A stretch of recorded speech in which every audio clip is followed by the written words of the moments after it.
I've been working on well, we're letting everybody know. I've been working on trying to edit a video that we did last week that was for a virtual event. Now I understand why people who are in that world of editing and video and all that stuff, why they charge a ton of money to do it. It's the most time-consuming, laborious job in the world just to like edit out like 3 minutes of a video. I've been working on it since Thursday of last week. Now, Gabe, don't give me that it's the person who's working on it. Didn't even think about it, Jules. User error, stuff like that. Don't give me that, because I'm not as lame as all that. I am. I just I imagine it's generational because Yeah. there's some things I can do, and sometimes I'm just like, I wish my son lived around the corner. Right. I could have him come do it for me. But I figured out the program was fine. It just takes so long. Like the processing takes forever. No, and then you have to wait for it to process to really check it. So you've got hours consumed of just in this waiting thing. So Amanda put in the chat kind of what I was, I don't know if you can see the chat, but that's what I'm trying to edit out. We can talk about it after. Anywho. What the heck are we talking about? Anywho, fun stuff. Okay, another great week. So this week is, hold on. So we've got this week and next week that we're going to be regular. But then, Gabe, are you going to Winter Institute? I am. Okay, so we have Amanda and Andrea, you and Tom are not going though, are you? No. No, it's not in my What's the date of that? whatever. February the 20th. Monday's the 20th, Yeah. I think, of February. Okay. So It's not here's my our, thing. The other we red, don't- there it goes. both Amanda and I are going to be there, and we don't want to not do tea time. So we're thinking of just coming live from the lobby of the hotel. I love it. And Gabe, if you're around and want to come join us at the lobby of the hotel at 4:00. I'm free pretty much, I think, until about like supper time, actually, because everybody's going to be on book tours that day. So Right. I'll So be on. we're gonna find a spot in the lobby. And Amanda's all, should we get permission? I said, no, we're just gonna do it. Gorilla, baby, gorilla. Going gorilla. Anyway, so we're gonna do that. So it won't be like an official tea time, but it'll just be sort of like, so we'll go live for like, so I just want to let people know who are used to watching us that we're just going to come live for like, 15 minutes, kind of show you what Book Expo is. Gabe, if you have a book or an author there that you want to talk about. So it's gonna be fun. I can't wait to watch. I'm looking forward to that myself. I at first I said maybe we could do it from the galley room, and then it's like that I would have to ask permission for. Yeah, right. Too much chaos. That I would have to ask permission for, but I can come from the lobby. It And might be just- close it for you know, you never know. And we could see like there might be some authors cruising around. So who knows? Anywho, I digress enough. Let's get started. Andrea, it's gonna go Andrea, Gabe, Tom. So with that, Andrea, take it away. Okay, I can't share. Oh, now I can. Okay. My first book is My Nemesis by Charmaine Craig, the acclaimed author of Miss Burma. This is a Grove Press title. I know you're shocked. You're not shared yet. Did you get it shared? Oh, it's not working? It should be now. I thought I shared it. Sorry, kids. There you are. Here it is. It's a nice cover. You should see that. Yes, so I know you guys are shocked. It's a great cover. Yeah, I know you guys are shocked. I'm talking about a Grove Press title. This is out tomorrow, but in stores now. So Warwick's has some stock on this, and I think they've already sold. You guys have already sold a couple of copies, 2 or 3. $26. Craig wrote the very well reviewed Miss Burma, and this is that was longlisted for the National Book Award and the Women's Prize. And this is a very tense and thought-provoking novel. It's an intellectual affair basically at the center of this, and who doesn't like a good, tense intellectual affair? And its reverberations across the lives of 2 couples. It's also an academic novel, so it's one of those one of those great subgenre academic novels. And it explores, and it's also a novel of ideas. It explores the dangers of the adherence to a single perspective, and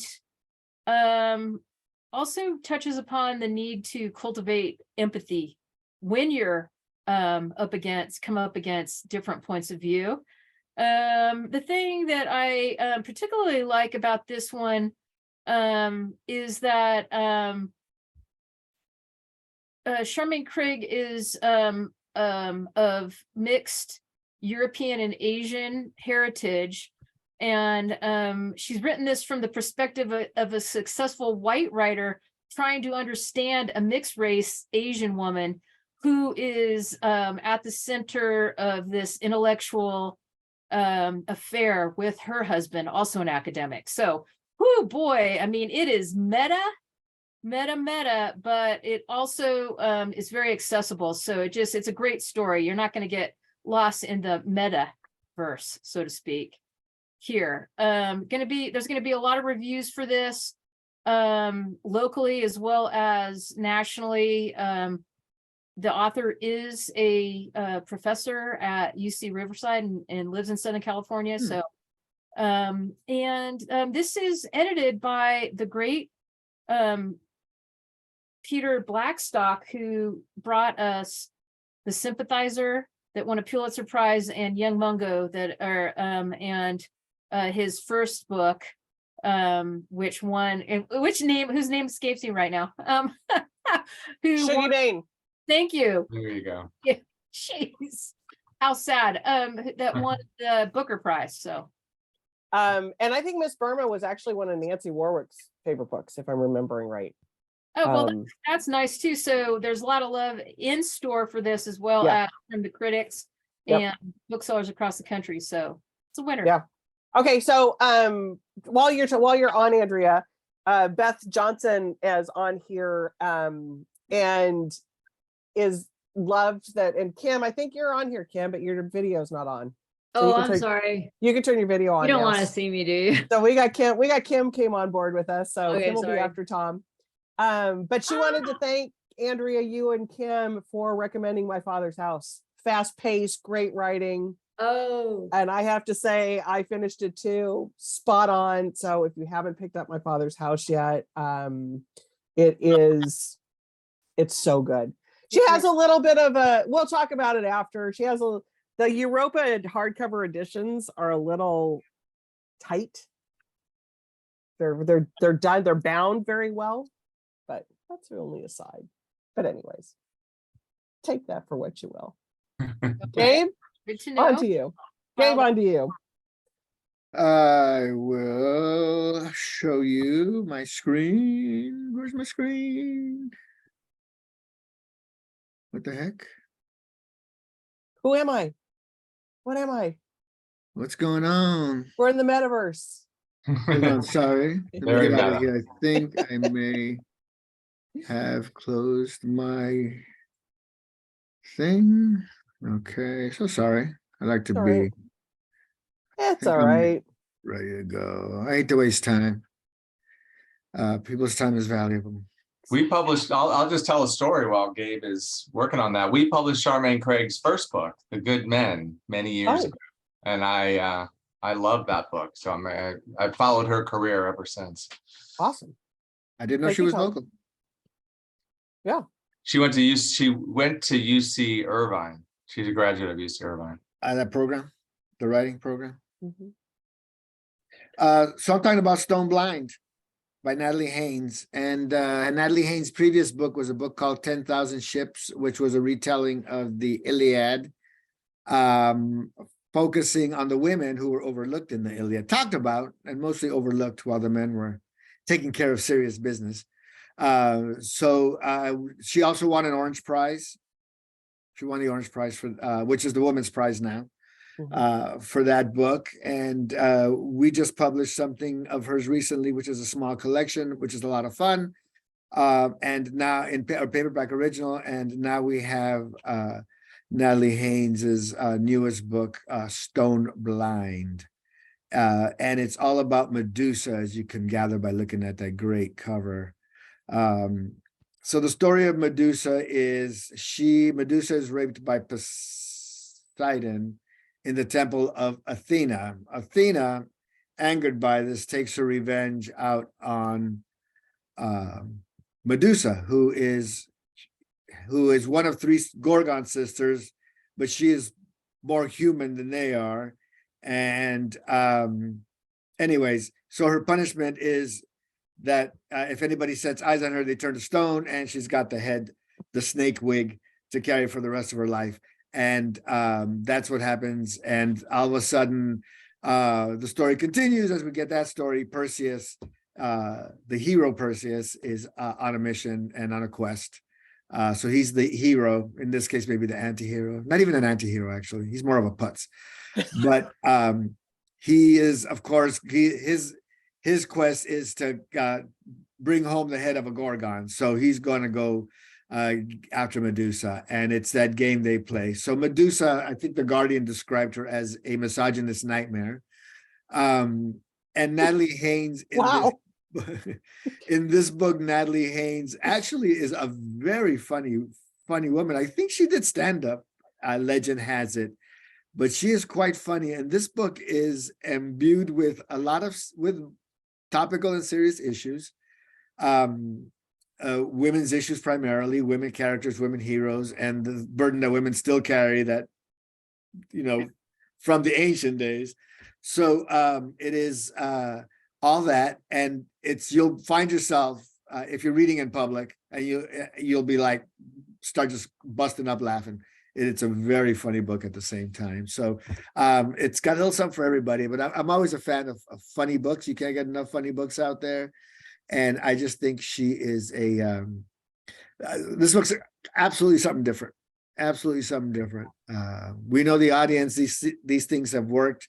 The voice is very vernacular. The voice is very everyday, which is okay. It doesn't have to be stiff. And so it's a little anachronistic perhaps, but I read that book. A funny thing happened on the way to not the forum, but That was Andrea's book, right? the history book. I think maybe Harvard, maybe Pat's book, but it was about the cost of death and dying and killing people in Rome. Or a deadly thing happened on the way to the forum. I forget what it's called. And that's written in a very contemporary. She uses like rap examples. I'm curious if in 20 years they'll get the current pop culture references. I mean, she goes back like with a rap. There was a rap reference of like 20 years ago in this book, which made me laugh. But that book's done very well. So I think that doesn't have to be all fake and stiff. Right. And These it and does, that. and be so like, trying to be authentic, but Right. No, it's a very, very quirky, funny book. when she wrote 1,000 Ships, that did really well. Did really Right. well. Yeah. So That's one of those really, that work, these retellings or Yeah. other tellings, yeah.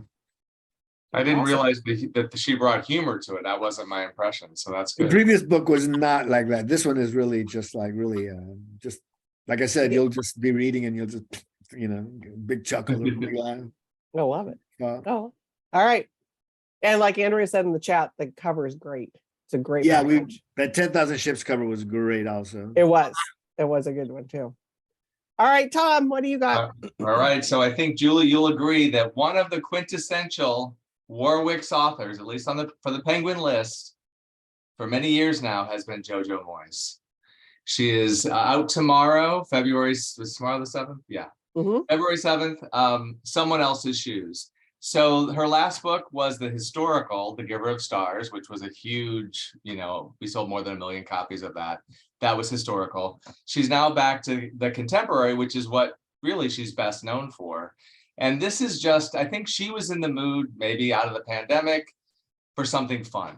And so that's what she's done here. So it's a great premise. It's like a classic kind of movie premise. Nisha, the characters are Nisha and Sam. So these two women, very different, come from different worlds. Nisha lives a very privileged life, a wealthy life, until she finds out that her husband is cheating on her and that there's a divorce. Suddenly all of that disappears. And Sam is a hardworking, never can quite make ends meet. She has a family, very different. And then one day at the gym, like Sam has a one-day pass to this very fancy gym. And then one day Sam takes Nisha's bag with her shoes. And so it's about On accident though, on accident, right? Yes. Oh, Yeah. on accident. Yeah. Yeah. And so it's literally about like what living in someone else's shoes. And of course, Nisha's shoes are these, how do you say it? Christian Louboutin, Yeah, thank you. Christian Louboutin. Yes, red crocodile shoes that Sam would never in a million years have been able to wear. So it's about these two worlds, the clash of worlds of these two women. It's about female friendship. It's fun. It's funny. It's, I think, everything that a Jojo Moyes book really should be. And I saw just a little while ago, the New York Times posted its review, and it's a really great review. They end with, Moyes has an incredible knack for minor plot twists, and there are a lot of them. She moves from one character's rock bottom to the next, nimbly zagging where a lesser storyteller might zig. Would I read a trilogy about these characters? Yes. They could be barefoot for all I care. So I think this is fantastic for if you just want to escape into the world of Jojo Moyes, Someone Else's Shoes, out tomorrow. And Arlene in the chat is talking, and she's actually going to come to our event on Saturday. Excellent. We're one of the lucky ones that gets to host her for a virtual event with Rakestraw on Saturday. Oh, So that's so Saturday good. morning, 9:30, we'll have Jojo Moyes and Laura Dave will be on. Oh, So perfect. Good day. Perfect pairing. Yeah. it'll be a good conversation. Well, and I was trying to remember the bookseller many, many years ago who really flipped a switch at Warwick's, I feel like, and suddenly Warwick's was selling. It was me before you, I guess. No, it was me before you. Before it and- became a sensation. Before it was the phenomenon, and I could picture her, but I know. She oh was my God, great. I can't remember. Like she was fast. She was such a good bookseller. Such a good That's bookseller. right. That's right. And And I'll try to remember her name, but I can picture her and I can picture her car, but I I can can't too. picture her name I to can save my too. life. And it's funny how versatile Jojo is, because when we published Giver of Stars, even though she'd done historical novels before, people were worried. Booksellers were worried, like, well, does the audience, Jojo Moyes audience, want this kind of book? And of course they did. Yeah. And now she's back to doing what we always expect of her, and it should be And doing it well. Yeah. And doing it well. And I think if you follow her on Instagram, or if you don't, go look at it, because she does this really funny little thing about shoes and about buying a pair. So she's like different shoes that she wears, and like buying a pair of Prada shoes at the airport. I mean, it was really that's funny. fantastic. So go check out her Instagram.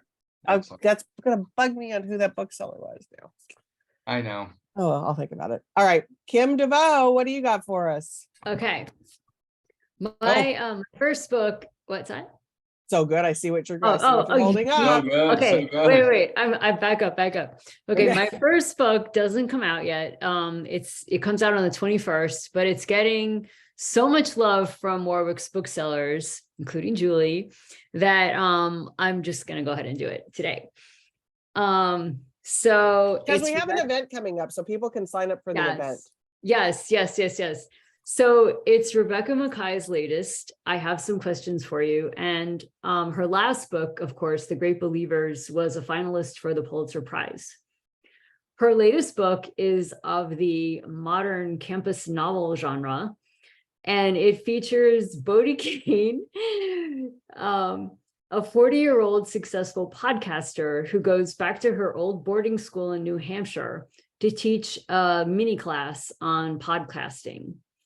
Two of her students end up doing a serial-like true crime podcast about the murder of one of Bodie's classmates back in the mid-1990s. The school's young Black athletic director, Omar, was convicted, but doubts have fueled interest in the case ever since. As the students and Bodie investigate, the narrative explores a lot, and I mean a lot, including the racism that made Omar such an easy target, the hashtag #MeToo movement, violence against women, the tropes of true crime, the fallibility of memory, and Bodie's own complicated past. The first half of the book kind of builds a really fascinating, complex, and layered kind of slow build mystery while the second half of the book, which is set 4 years later, is a riveting finale during which the case is retried in court. And there is just so much to discuss in this book. We're doing an event with her, of course, and it's great for book clubs. And I know Julie's a fan, and my wonderful, wonderful fellow bookseller, Pauline, who's only like 25 years old. And she's actually a substitute teacher at Bishop's, a high school. She absolutely loved it. She came on Thursday and was like raving about it and said she kept reading it during class. And she, so anyway, so that's it.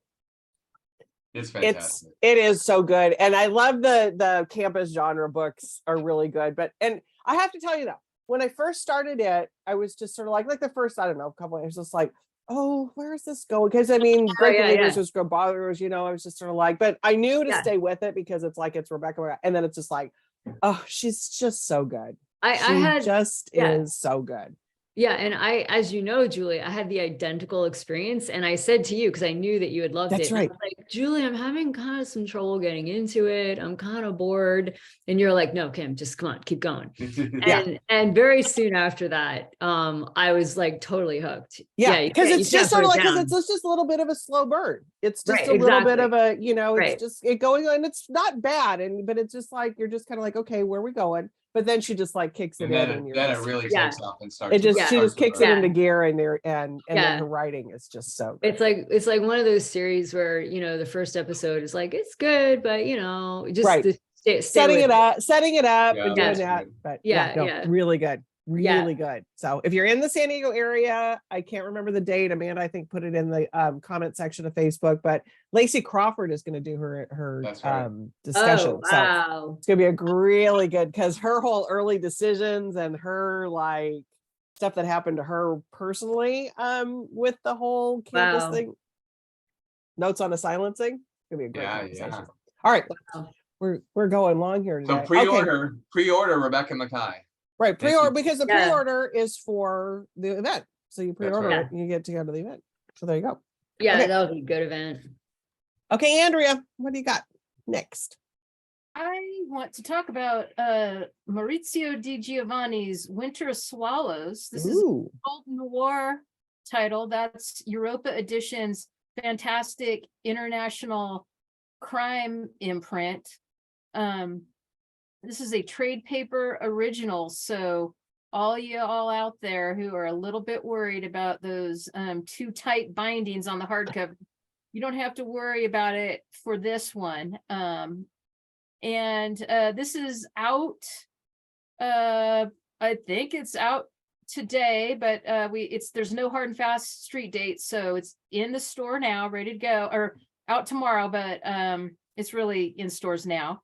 And Di Giovanni is like creatively is pretty unbelievable. He's putting out, for the last decade, he's put out something like 5 3 to 400 page novels per year, which is insanity to me. But they're all of incredible quality in the crime genre. And Europa via World Noir is really doing a great job of practicing valiant literary midwifery with putting out the right titles at the right time. And this one is no different. It's really great. It basically, our protagonist is Commissario Ricciardi, and these are all Neapolitan crime stories. And our protagonist, the Commissario, has to solve a crime that started on the stage, where an aging but very well known and beloved star of the stage shoots his wife, who's also an actress, with what he thinks is a gun filled with blanks, but it's loaded, and kills her. So on stage, this all happens. He, of course, claims his innocence, but his career is starting to go downhill. While his wife, who's a little bit younger, is just reaching the pinnacle of her fame. It's rumored that she is having an affair and is about ready to leave him. And the actor in question who's shot her really depends on her. So it could just be marital jealousy, but we don't know. And the commissario has to find out. All the while, a mysterious fog has descended upon Naples, so it's very moody. And the city becomes another player on this stage. And you should check it out. It's a great cover too. Winter Swallows. It's a great cover. Yeah. That's a really good cover, and it sounds like super out. Might be for the fans of the people who liked My Father's House, maybe. Oh yeah, definitely. Yeah. Because again, the city is a character, just Yeah. like different city, but Different city, but still, yeah. Yep. Love it. All right, Yeah, I was Gabe. curious if it was a Bastards of Pizza Falcone or if it's a Riccardi. They're both good series. I really like the Bastards of Pizza Falcone. yeah, the guy, I mean, he just you can't go wrong really, so He's really good. Yep. He's a fave. So then is me apparently, and I'm going to Yeah. talk. Well, I'm heavy fiction today. All fiction today. So this is Hungry Ghost. Just like the Natalie Haynes book, goes on sale tomorrow. So we're previewing today. But you can get to the store first thing in the morning, and they should be on the tables. So Kevin Jared Hossein is a very well reviewed and very well decorated Caribbean writer. I think he won the Costa Prize for his first book, and has got a really impressive list of blurbs from various authors all around the world. We used a cover quote from Hilary Mantel on our jacket. This is one of those novels that is just for your literary fiction reader who wants to read something of substance. It is a page turner. The book begins with one of the main characters. There's a married couple in the family, and Dalton and Marlee are husband and wife. They own this farm, and they live in this big manor house at the top of the hill, and down below in the valley below the hill of their big mansion is the barracks, which is a multi-family dwelling. It's just a tin shack separated by tin walls and thin walls, and you share bathrooms with the other tenants. And the Dalton, the husband, goes missing in the middle of a celebration. The music's still playing, and Dalton goes missing. And what happened to Dalton, nobody knows. Didn't leave a note. Marlee is left alone in this environment, which is pretty foreign to her. And she feels like she may be in danger. And it is all takes place in 1940s Trinidad Tobago. And it is the end of pretty much the end of the British Empire rolling through there. It's ending the American occupation pre-World War II. That's about to go away. So it's a pivotal point in the colonial history of Trinidad. And this is where this novel is set. And it is, as colonialism is, cultures colliding. What this movie deals with, yes, the effects of that colonialism and the effects on the people, and then the effects of the people of the community upon each other, and how interdependent and interconnected everyone is on this island, really. And that is sort of the pivotal point of the book. And I think he did a really brilliant job. It's the kind of book that makes you think. It's a book that's provocative. I'm a big fan of colonial fiction. I've said it before. There's a lot of it out. There's more and more coming. And I think there's writers that are writing about the post-colonial experience. You sort of, generational trauma as well. That's all embedded in here. There's a lot going on in this novel. I could keep talking about it, but there's a lot of us on today, and I'll leave it at that. But definitely worth taking a look. That's another one of those, like JoJo's one part of our audience. This kind of book is our other part of our That's audience. right. That's a quintessential kind of Warwick's book too, Gabe, for our book club people. They love- Exactly. yeah. And I think that's one that actually I think I need to recommend. Kim, let's make a note. I think that's one that Nancy would like. Yeah, that's a great idea. Yeah, for sure. Okay, Tom.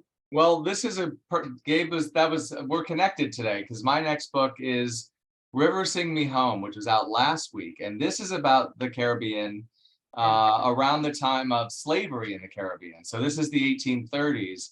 And it's about a woman, Rachel, who's enslaved. And what I didn't know, I probably should have known, is that when slavery was abolished in the Caribbean in 1834, so you have a scene in the book where the master of the plantation comes the next day to announce that slavery is ended. But what that means for the formerly enslaved people is that they are now called apprentices and they can't leave. They have to work for him for another 6 years. They are apprentices. So the main character, Rachel, and she decides she's not going to stay, and she runs away. And what she's trying to do is to find her children who she'd been separated from, in different places. So they're in Barbados, they're in British Guiana. So, and they've all, and you see the effects of slavery on all of the children and the entire family. So it's this really kind of inspiring story of a mother's search for her children in this time period, which I just don't know enough about slavery in that part of the world. So it's a fascinating book. It's a historical novel. Berkeley is one of Berkeley's strengths. It is the Good Morning America February pick. So it was announced last week. So it's really less literary, it sounds like, than Gabe's novel, but it is, they're definitely connected. These are two different ways of seeing that part of the world at different time periods. So that's River Sing Me Home by Eleanor Shearer. Yeah, sounds really good. And I'm sorry, I know that everybody, the Reese and I love those picks because they really highlight good books that serve a purpose in a lot of ways. And so it's, and I think one of the reasons we read historical fiction is to learn stuff. Right. So much of what we read is to learn stuff. And I learned so much in this book. Right. And I mean, it's, and most authors do a really good job of researching and making sure that the historical, they might make up the dialogue and things, but most are historically, they try and be really careful about the historical accuracy, which I think is important. Okay, Kim. Okay. My next book is a memoir. It's and I think it comes out tomorrow.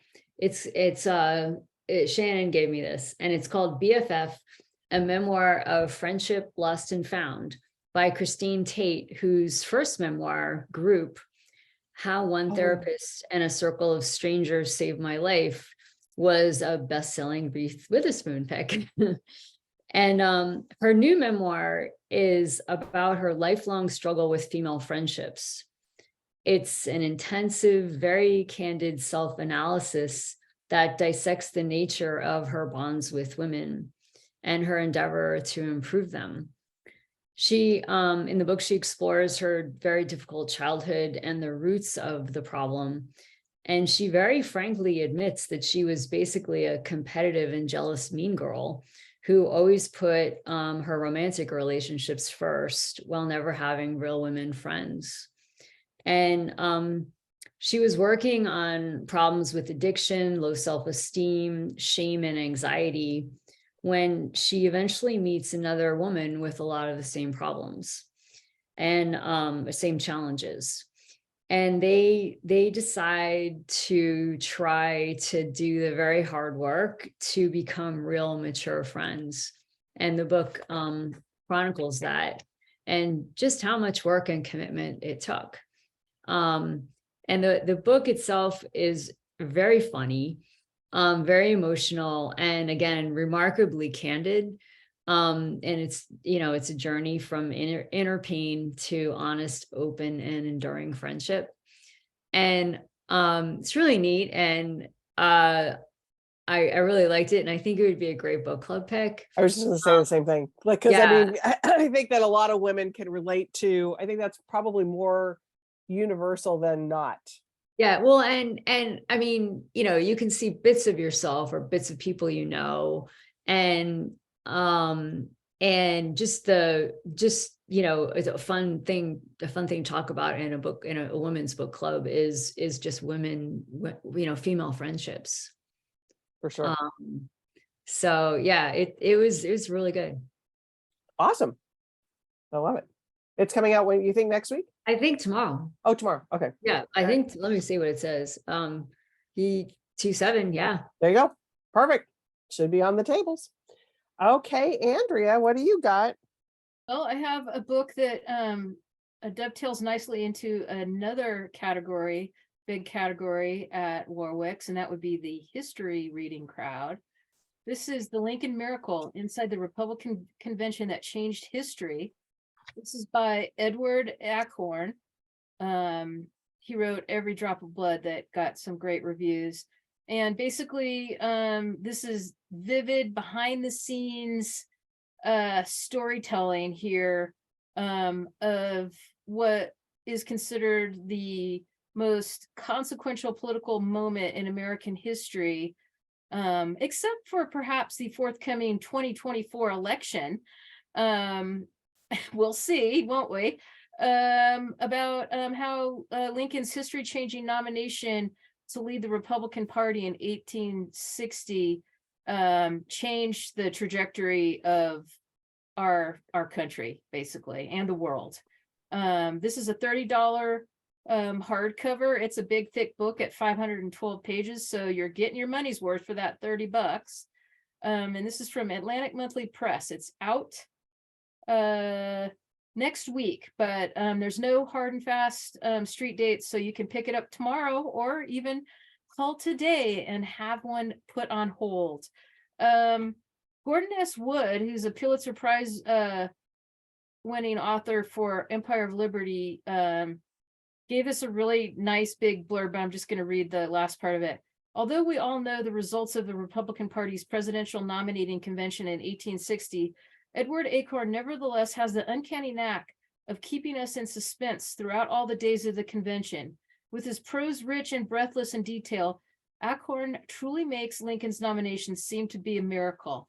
And it elucidates for a 21st century audience how masterful of a politician Lincoln was. We think about what he did during the Civil War, right? But and all of his great addresses and whatnot, but we don't really think about how he got there. And so this is a nice little slice that we don't usually get. William Seward of New York State was considered a shoo-in. So it is kind of amazing that this outlier from the backwoods on the frontier was nominated for an established party, so to lead that party. So $30, The Lincoln Miracle. And you're so right, Andrea, right up Warwick's customer alley. And that, I'm thinking Father's Day, I'm thinking there's lots of times to think about gift giving for this one too, because I think this will be a good one for that. So thanks. Okay, Gabe. I am going to lightning round it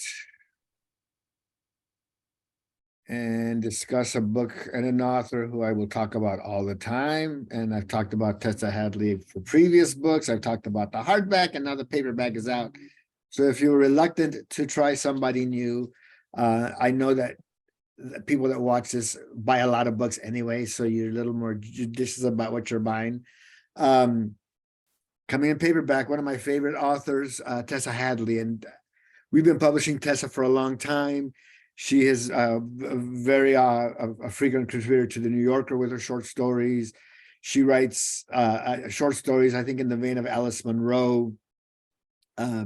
She writes about the everyday things in life, but her eye is so precise, or her eye to hand coordination, mind to from the thought going into the brain to the way it expels out of her in her language and her prose is terrific. She's a really, really strong writer, and she knows how to craft a book, and she knows how to tell a story. And you don't burn through a Tessa Hadley book necessarily. She doesn't there's not a cliffhanger.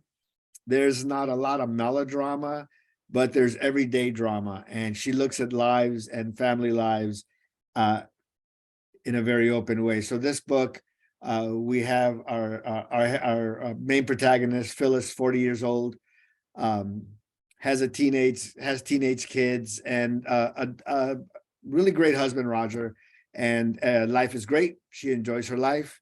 And one day the son of a friend of the family's comes to dinner. He shows up an hour late. He's a little been drinking a little bit. Phyllis been waiting on him, has had a couple of glasses herself, so she's a little buzzed.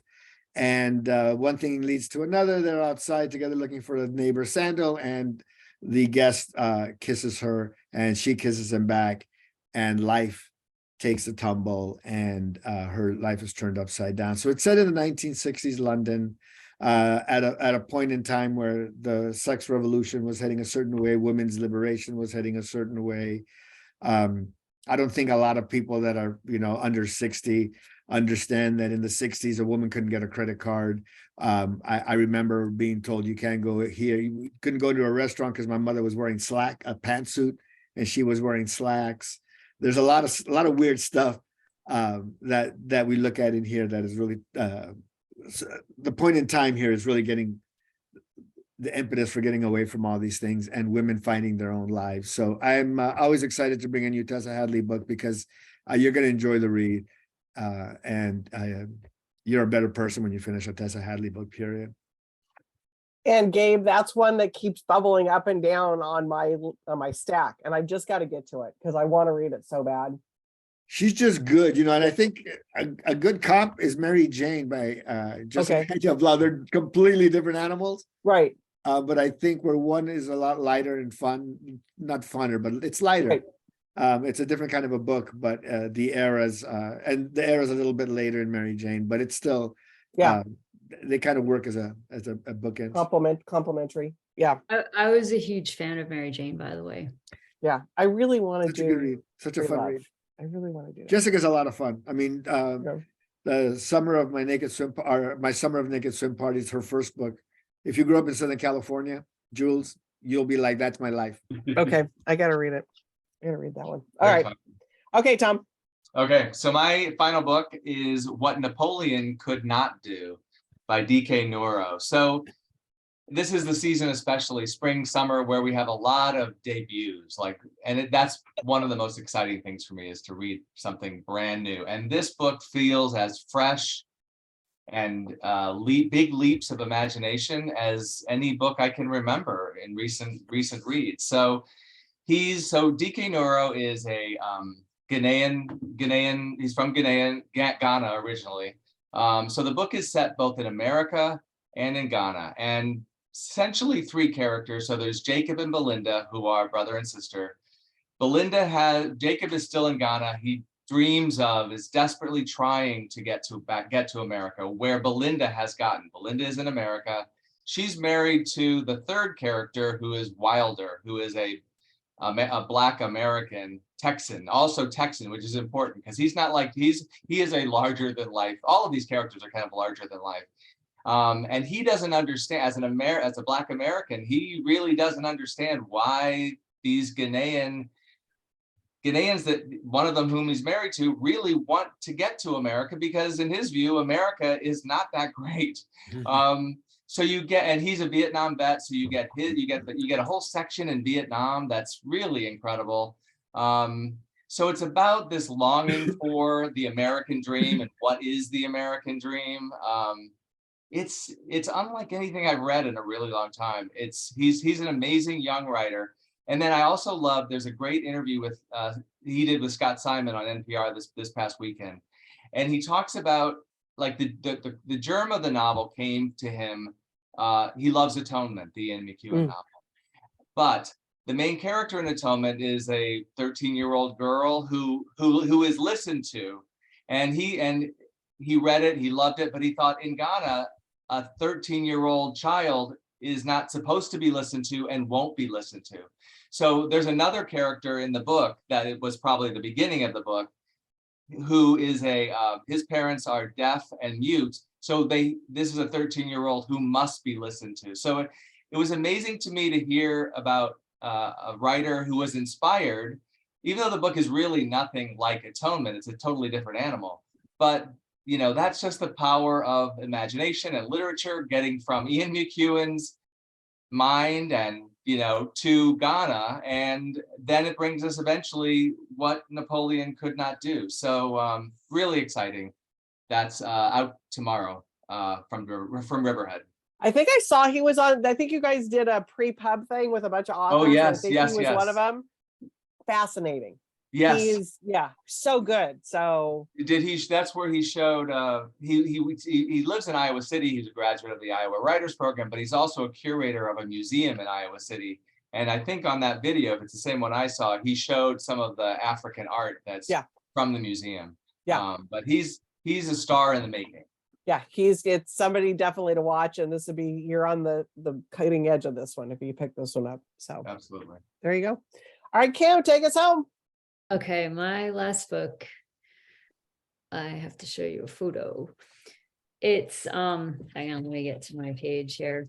My last pick is, can you see that? Up a little, back a little, back it up a little bit.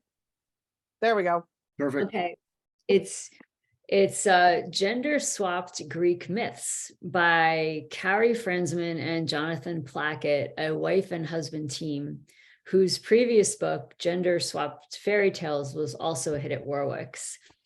And this book, I found out yesterday, is a favorite of our fabulous new book buyer, Mallory's, who told me yesterday also that it is selling really well. And the wife and husband team, she's a comic artist, and he's like a tech guy who made an algorithm that changes the genders of characters and stories. And his original idea was to do it with newspaper articles, and those had some pretty cringy results, as you can imagine. And the idea behind these books was they're geared towards children and adults. And it's to get us all thinking about how gender defines everyone and everything, and make us aware and think about the current world and how it could be different. So they use the kind of the kid version of the myths, to make them appropriate for children, and that we all know, and they're full of adventure and drama and all kinds of stuff. And the book is captivating and thought-provoking and really, really perspective shifting. And it's I haven't read the whole thing, but it's the graphic art is also, the illustrations are also really kind of threw your world around a bit. So I highly recommend it to both kids and adults. Just that cover was amazing. Great Yeah. cover. Yeah. It actually makes a great gift book. It's on our gift table. Yeah. No, that's a really interesting, and that's, like you said, it's a great gift book too. Yeah, You it's don't know super what to buy fun. for somebody. Super fun. Is And that you, question- Andrea, that's putting it back up? Mm. Yeah. Oh, you're on mute. You're on mute, Andrea. Yeah, you can see the great illustrations. Yeah, I'm just showing you the illustrations. Yeah, it's a good series. It's from Faber and Faber. Really good. Yeah. Yeah. Incredible. Everyone needs a copy of this book on their coffee table, I tell you. I love it. Well, All I right. appreciate that these have been on the gift table for a while. So Yeah, and it's when our buyers like something like Mallory, that's a really good thing too. Okay, I'm reading, Andrea sent me this a while back and I'm just getting to it, and you all have something so to look forward to. This isn't the cover, but it's Abraham Verheyse's book, Oh yeah. Oh, but it's a little bit of a doorstop. But oh my It's- God. it's 15 pages. Is I'm- since cutting First since Cutting for Stone. Wow. Yes. And It's like it's 5 books, Wow. it is, I'm on page 97 and I just adore he just writes I love his writing. He's just so good. And I'm all in. I'm all in for 700. Give me anywhere. It's like That's great. there's the cover. That's what the cover is going to look like. My galley has the I- cover. What's that?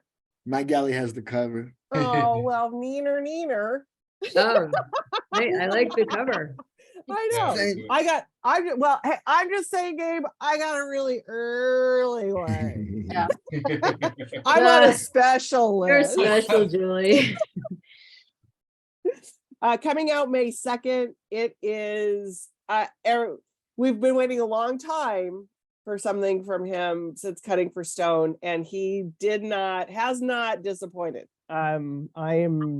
I can't wait to stop and go back and start reading again tonight. It's So great. Awesome. It's really good. I mean, there's just rave reviews coming in from booksellers across the land. So Yeah. It's just so good. So anyways, so we'll be here next week, normal. But the following week, we won't be quite this format, but we'll come to you live from Winter Institute in Seattle. Maybe have some guest appearances by maybe Gabe, and who knows who else we can come along for a live. That's right. I little bet shot. you get some fabulous new people who have never I been. know. I might just walk around and say, "What book are you excited about?" The Winter Institute. I'll be like a little reporter. There you go. Our gal on the street. Yeah, I can be. Wait, who's the guy? Billy on the street? Oh yeah, right. Oh, yeah, Billy yeah. Eichner. you should Julie definitely down the street. swing by IPS and PGW. There's gonna be my boss Elise will be there. And the Pacific Northwest rep, but I know they'll give you a good rec or two. Okay. All right. We'll see who we can find. Yeah, I'll be Billy on the street. I'll be like a little jerk. He's such a jerk, but he's so funny. Funny. As long as you just yell, but I think that'll be easy enough for you to Easy yell. enough for me, or I can just go, "Oh, I don't like that one. Who's next?" All right, everybody. See everybody Okay. next week. Happy reading. Lots of good books this time. So thanks everybody for being here. Bye. Bye.